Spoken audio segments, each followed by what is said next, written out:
ഇടുക്കി മീനുളിയാൻ പാറ വനമേഖല കത്തിനശിച്ചു. 2.5 ഹെക്ടർ മാത്രം വിസ്തൃതിയുള്ള സംരക്ഷിത വനമേഖലയാണ് വണ്ണപ്പുറം, കഞ്ഞിക്കുഴി പഞ്ചായത്തുകളിലായി സ്ഥിതി ചെയ്യുന്ന മീനുളിയാൻ പാറ.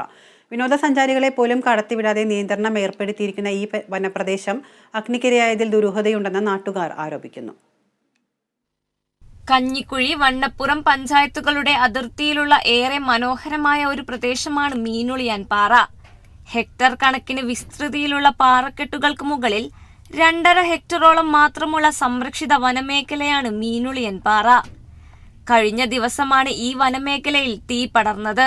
പലതരം ഔഷധ സസ്യങ്ങൾ ഉൾപ്പെടെ വനസമ്പത്തുകൾ മുഴുവൻ കത്തിനശിച്ചു. നാട്ടുകാർക്കും വിനോദസഞ്ചാരികൾക്കും വനം വകുപ്പ് കഴിഞ്ഞ 2 വർഷമായി ഇവിടേക്കുള്ള പ്രവേശനം നിരോധിച്ചിരുന്നു. കാരണം വനത്തിന് നാശമുണ്ടാക്കുമെന്നതായിരുന്നു. ഇടുക്കി ജില്ലയിലെ ഏറ്റവും വലിയ ടൂറിസ്റ്റ് കേരളം മീനുളിയാൻ അതിങ്ങനെ കത്തിനശിച്ച് പോയിരിക്കുകയാണ്.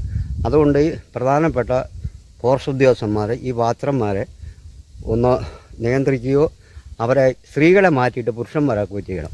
ഇതാണ് എനിക്ക് ഇതിനെപ്പറ്റി മീനുളിയാനെ പറ്റി പറയാനുള്ളത്.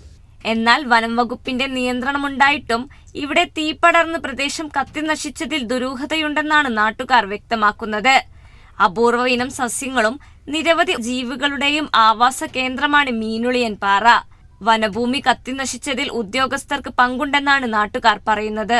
അവിടെ ഒരു 3 വാച്ചർമാരെ വെച്ച് പെറുക്കിയിട്ടും അവിടെ കാട്ടുതീ കയറി ഇന്ന പോലെ ആ വനം മുഴുവൻ അതിനകത്ത് നിരവധി പച്ചമരുന്ന് കാര്യങ്ങളുണ്ടായിരുന്നു.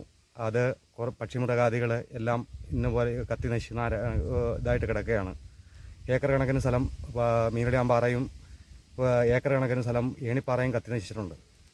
ഇവർക്കെതിരെ സർക്കാർ ഇടപെട്ട് ഈ ഫോറസ്റ്റുകാർക്ക് വാച്ചർമാർക്കുമെതിരെ നടപടിയെടുക്കണമെന്ന് അഭ്യർത്ഥിക്കുകയാണ്. 4 വനിതാ വാച്ചർമാരാണ് ഇവിടെ കാവൽക്കാരായുള്ളത്. തീ പടർന്നത് എങ്ങനെയെന്ന് ഇനിയും കണ്ടെത്താനായിട്ടില്ല. കഴിഞ്ഞ ദിവസം നീണ്ടപാറയ്ക്ക് സമീപം തീ പടർന്നിരുന്നു.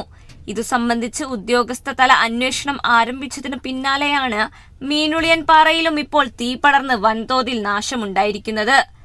Kerala vision news, Idukki.